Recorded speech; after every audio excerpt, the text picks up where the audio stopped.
Problems లేకుండా so దొడ్డిదారిన job ని కొట్టాలి అని అనుకుంటే 100% వర్కౌట్ అవ్వదు. సో మీరు బ్యాక్ డోర్ ప్రాసెస్ ద్వారా సక్సెస్ అయిన పర్సన్స్ ని మనం చూసుకున్నట్లయితే 100కి 2% కూడా బ్యాక్ డోర్ ద్వారా సక్సెస్ అయిన వాళ్ళు లేరు. ఈ సో 4% అని 4 lakhs అని 3 lakhs అని ఇలాంటి వాటికి జోలికి పోకండి. ఎప్పటికైనా మనకి ప్రాబ్లం ఉంటుంది. అండ్ ఈజీగా వచ్చేది ఏది కూడా బిలీవ్ చేయొద్దు. మీ అంతటా మీ కష్టంతో మీ హార్డ్ వర్క్ తో అది ఎప్పుడు ఒక 5 సంవత్సరాలైనా 4 సంవత్సరాలైనా 3 సంవత్సరాలైనా 2 సంవత్సరాలైనా పోనీ 5 నెలలైనా 2 నెలలైనా ఆ జాబ్ మీకు వచ్చిన జాబ్ ఏదైతే ఉంటుందో ఆ జాబ్ మిమ్మల్ని రక్షిస్తుంది, కాపాడుతుంది. కాబట్టి సో హార్డ్ వర్క్ నే చూస్ చేసుకోండి తప్పిస్తే ఫేక్ మార్గాల ద్వారా జాబ్ కొట్టాలి అని చెప్పి ట్రై చేయకండి.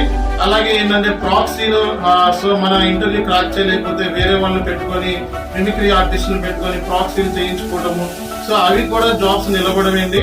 సో అందులో ఎటువంటి డౌటే లేదు. నేను శాపనార్థాలు పెడుతున్నాను లేకపోతే మిమ్మల్ని ఇలా ఇబ్బంది పెడుతున్నాను అనుకోకండి. సో నెంబర్ ఆఫ్ స్టూడెంట్స్ నేను రోజు కాల్స్ లో చూస్తూ ఉంటాను అండ్ స్టూడెంట్స్ డైరెక్ట్ గా ఫేస్ చేస్తూ ఉంటారు. ఇలాంటి సమస్యలని నా దగ్గరకు వచ్చి చెప్పినప్పుడు నేను చెప్పేది ఒకటే, hard work. So hard work ద్వారా వచ్చింది ఎప్పుడు కూడా పోయినా సరే మళ్ళీ నిలబడుతుంది. సో కాబట్టి హార్డ్ వర్క్ ని మించిన సక్సెస్ వేరే లేదు. కాబట్టి హార్డ్ వర్క్ ద్వారా వచ్చే సక్సెస్ ని మాత్రమే మీరు చూస్ చేసుకోండి తప్పిస్తే సో షార్ట్ కట్ వేలో వచ్చే సక్సెస్ ని చూస్ చేసుకుంటే అది కష్టం అయిపోతుంది. అండ్ ఇల్లీగల్ గా వెళ్తే మనకి చాలా ప్రాబ్లం అవుతుంది పెద్ద పెద్ద కంపెనీస్ లో అయితే.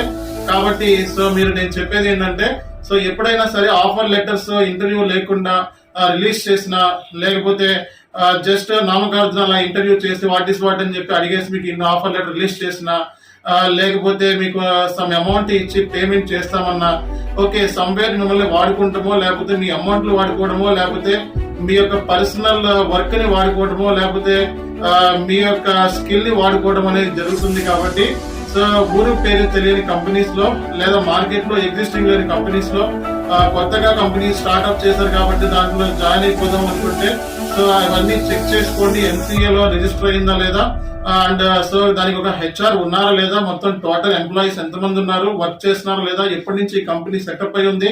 సో ఇవన్నీ బ్యాక్గ్రౌండ్ వెరిఫికేషన్ చేసిన తర్వాత మాత్రమే ఆ జాబ్ అనేది ఆఫర్ లెటర్ అయితే ఆఫర్ లెటర్ యాక్సెప్ట్ చేయండి. అంతేగాని డబ్బులు కట్టి ఆఫర్ లెటర్ ని యాక్సెప్ట్ చేస్తే 100% ఇబ్బంది పడతారు. అలాంటి ఇబ్బంది అయితే మన స్టూడెంట్స్ పడకూడదని అనుకుంటున్నాను. అలాగే తెలియక చాలా మంది ఏంటంటే యూట్యూబర్స్ లో దగ్గర నేర్చుకుంటున్నారు. నవే డేస్ ఏంటంటే యూట్యూబ్ అనేది ఒక కామన్ ప్లాట్ఫామ్ అయిపోయింది అందరికీ కూడా. సబ్జెక్ట్ ఉన్నవాడు యూట్యూబ్ లో చెప్తున్నాడు, లేనివాడు చెప్తున్నాడు, డాక్టర్లు చెప్తున్నారు, అలాగే డాక్టర్ కానివాడు కూడా యూట్యూబ్ లోకి వెళ్ళి చెప్పేస్తున్నారు. కాబట్టి అందులో ఫస్ట్ విషయం ఏంటంటే ఏది చెప్పినా ఫస్ట్